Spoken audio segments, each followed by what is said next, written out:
தமிழும் உங்கள் தமிழ் தேசிய செய்தியில் மிக விரைவில்.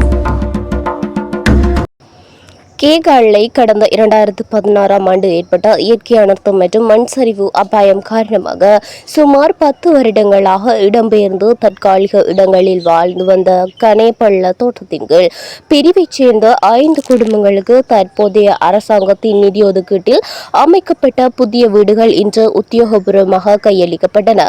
பெருந்தோட்டம் மற்றும் சமூக உட்கட்டமைப்பு வசதிகள் அமைச்சின் பிரதி அமைச்சர் சுந்தரலிங்கம் பிரதீப் அவர்கள் கலந்து கொண்டு வீடுகளை திறந்து வைத்தார்.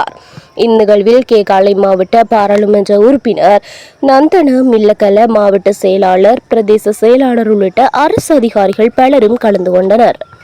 வீடுகளை கையளித்த பின் ஊடகங்களுக்கு கருத்து தெரிவித்த பிரதி அமைச்சர் சுந்தரலிங்கம் பிரதீப், 10 வருடங்களாக சொல்லோன துயரங்களை அனுபவித்த இந்த மக்களுக்கு எமது அரசாங்கம் பதவிக்கு வந்து வரும் 3 மாதங்களிலேயே நிதி ஒதுக்கீடு செய்து வீடுகளை கட்டி முடித்து இன்று கையளித்துள்ளது.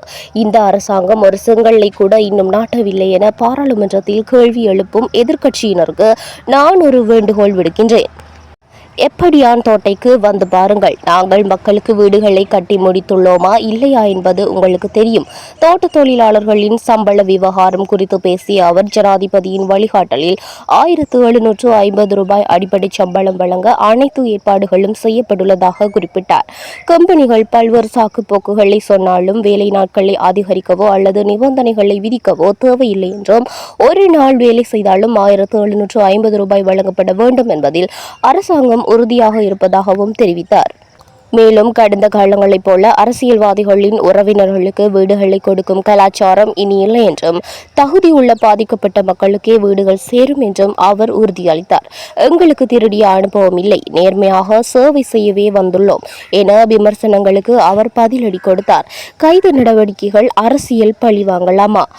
நிகழ்வின் இறுதியில், தற்போது அரசியல்வாதிகள் கைது செய்யப்படுவது அரசாங்கத்தின் அரசியல் பழிவாங்கல் நடவடிக்கையா என ஊடகவியலாளர்கள் கேள்வி எழுப்பினர். அதற்கு பதிலளித்த பிரதி அமைச்சர், நாங்கள் யாரையும் பழிவாங்கவில்லை. நாட்டில் சட்டம் என்பது ஜனாதிபதிக்கும் ஒன்றுதான், பாவன மக்களுக்கும் ஒன்றுதான். சட்டத்தில் எவ்வித பாகுபாடும் கிடையாது. யார் தவறு செய்தாலும் அவர்களுக்கு எதிராக சட்ட நடவடிக்கை எடுக்கப்படும். குற்றம் செய்தவன் தண்டிக்கப்படுவான், குற்றம் செய்யாதவன் விடுதலையாவான். இதுவே எமது அரசாங்கத்தின் கொள்கை. இதையேதான் நாட்டு மக்களும் எதிர்பார்க்கின்றார்கள்.